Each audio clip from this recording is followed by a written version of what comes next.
इस वक्त मैं अभी चकेरी का हूँ और चकेरी में अभी महापंचायत का आयोजन किया जा रहा है। हमें पुलिस की गोलियां भी खानी पड़े तो गोली खाएंगे, पुलिस की गोलियां भी खानी पड़े तो गोली खाएंगे, लेकिन इस बंद को नहीं बनने देंगे, इस बंद को नहीं बनने देंगे। तो आपका बेटा कभी नहीं आदिवासी मेरा सरदार डॉक्टर अशोक सिंह पटेल साहब पहली गोली खाएगा, पहली गोली आपके लिए खाएगा। चिंता मत करना, घबराना मत। और अब समय आ गया है, मरो और मारो, मरो और मारो का समय आ गया है। इन सरकारों से डरना मत।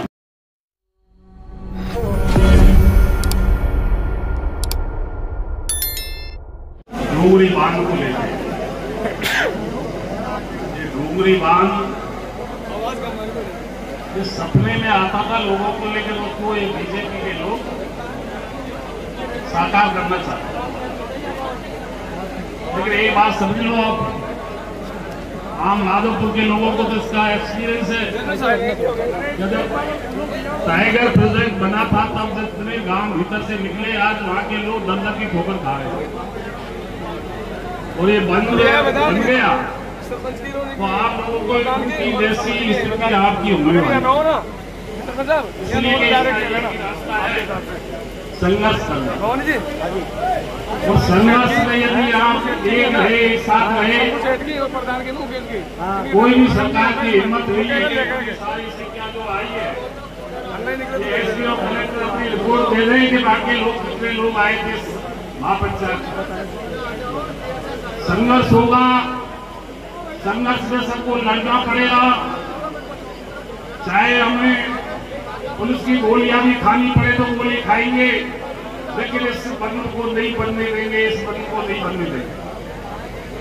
डोंगरी बंद को बंद करने के लिए आपने जो संघर्ष उठाया है, मैं ये चाहता हूं कि आपकी एकता बनी रही तो सरकार भी इस सोच में पड़ जाएगी कि बंद बनाया तो वहां के लोग मरने के लिए तैयार। मैं एक बात कैसे कहता हूं आपसे, आप घबराइए नहीं, चिंता नहीं करें। आम लोग हैं इस चकेरी में या दूसरी पंचायत में, मैं एक पंचायत को मेरा क्रांतिकारी जोहार, मेरे किसान कौम के महान सरदारों, मैं आपके बीच में, भाषण तो मेरे पास नहीं है क्योंकि मैं नेता नहीं हूं, लेकिन कुछ कड़वी बातें जो हर कोई नहीं कहता। साथियों, आज किसान कौम पे खासतौर से पूर्वी राजस्थान में बहुत बड़ा संकट खड़ा हो गया है। हमारे यहाँ यह संकट बहुत बाद में आया है, लेकिन देश के कोने कोने में हम किसान की, आदिवासी की, दलित की, मजदूरों की लड़ाई लड़ते हैं। तो आदिवासी समाज पिछले 75 सालों से ये जल जंगल जमीन की लड़ाई इन काले लोगों से लड़ रहा है। और आप झारखंड, उड़ीसा, पश्चिमी बंगाल और कहीं भी चले जाइए, वहां पर आदिवासियों की जमीनों को ज्यादातर जगह छीनी जा चुकी है, उद्योगपतियों को दी जा चुकी है। और हमारी जमीन में जो दाने हैं, कोयला है या कोई भी और जो भी पदार्थ निकलते हैं, खनिज पदार्थ, सब पे इन उद्योगपतियों का कब्जा हो चुका है। अब बारी राजस्थान के आदिवासी समाज की, किसान कौम की आ गई है। ये सिर्फ डोंगरी बांध का मसला नहीं है, ये सिर्फ करौली और माधोपुर का मसला नहीं है, ये एक राष्ट्रीय मसला है।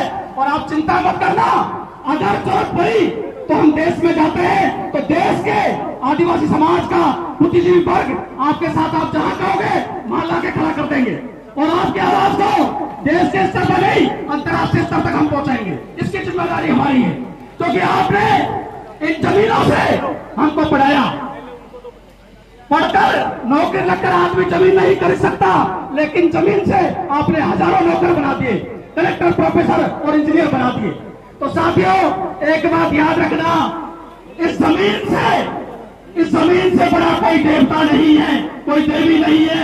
यही हमारे चारों धाम है, इन्हीं से पढ़ लिखकर हम आगे बढ़े हैं और इन्हीं से मानव सभ्यता का जीवन यापन होता है। इनसे बड़ा कोई धाम नहीं है। ध्यान रखना, हमारे पुरखों की खून पसीना इस मिट्टी में मिला हुआ है। और सिर्फ जमीन की बात नहीं, हमारे इतिहास और संस्कृति की बात है। अगर हमारे गांव छूट जाते हैं, हमारी जमीन छूट जाती है, उसके साथ हमारी इतिहास और हमारी संस्कृति दोनों ही हमेशा के लिए खत्म हो जाएंगे। तो उसके पीछे बहुत बड़ा षड्यंत्र है, उसको आपको समझना पड़ेगा। अभी 3-4 दिन पहले प्रधानमंत्री जी ने अडानी को मध्य प्रदेश में 1050 एकड़ जमीन मात्र 10 रुपए में दिए। कितने में? मात्र 10 रुपए में 1050 एकड़ जमीन आपकी उनको छीन कर दे दी है। तो नंबर राजस्थान का आ गया है। डरना मत, घबराना मत। अगर शहीद की बात आएगी तो आपका बेटा कभी आदिवासी मेरा सरदार डॉक्टर अशोक पटेल साहब पहली गोली खाएगा, पहली गोली आपके लिए खाएगा। चिंता मत करना, घबराना मत। और अब समय आ गया है, मरो और मारो, मरो और मारो का समय आ गया है। इन सरकारों से डरना मत और नेताओं को जिम्मेदारी देना मत। समाज से बड़ा कोई हीरो नहीं है। असली हीरो मेरे सामने बैठे ना, यही है। यही गोली खाते हैं, यही आंदोलन करते हैं और यही लोग लड़ते हैं। सभी को मेरा जोहार। जय किसान, जय वीर, जय आदिवासी। मीडिया वालों और भाई किसानों, 2028 की बात कर रही है, लेकिन 2028 में टिकट तो एक किसान के बेटे ही कर देंगे आपके। इस बात को देख लेना। जय हिंद, जय भारत। जब हम खुद जोर लगाएंगे तभी ये मुद्दा सॉल्व होगा। भाई खुद मरने के बाद ही स्वर्ग दिखाई देगा। जब मैं यही कहूंगा कि अपनी ये जो संगठन है ये ज्यादा से ज्यादा मजबूत बनाए। और ये सर्व समाज का मुद्दा है, किसी एक का नहीं है। तो मैं आपसे निवेदन करूंगा, और ये सर्व समाज का मुद्दा है, किसी एक का नहीं।